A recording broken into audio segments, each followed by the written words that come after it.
চলেন আপনাদেরকে আমার শৈশবের সেই স্মৃতিচারণা কিছু মুহূর্তগুলো দেখিয়ে নিয়ে আসি। অর্থাৎ আমার সেই কলেজ লাইফের কথা মনে পড়ে।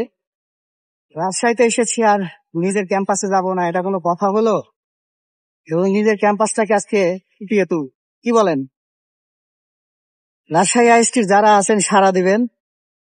আসলে এই যে মনে পড়ে আপনাদের সেই পুকুরের কথা, কি পরিবর্তন হয়েছে চিন্তা করতে পারছেন? দেখেন, চেনা যায় এই সেই পুকুর। আমাদের আমরা যারা আইএসটি তে পড়ালেখা করেছি এই পুকুর পাড়ে কত কি হয়েছে, হ্যাঁ। বিশেষ করে এই জায়গাটা আসতে আমাদের ভয় করতো। এই যে বক্ষব্যাধি হাসপাতাল, এখন দেখেন এখানে আমাদের এই যে চিরচেনা আমাদের ক্যাম্পাসের পুকুর, এই যে বাউন্ডারি, এই যে আমাদের বাউন্ডারি, আর এই যে আমাদের institute of health technology Rajshahi, আমাদের গর্ব। হ্যাঁ, দেখছেন?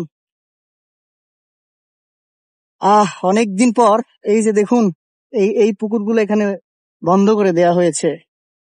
এখানে ম্যাচ ছিল, এখানে থাকতাম। এই যে আমাদের প্রিয় ক্যাম্পাস, আমাদের চিরচেনা সেই campus, institute of health technology Rajshahi, সেই চিরচেনা ক্যাম্পাস।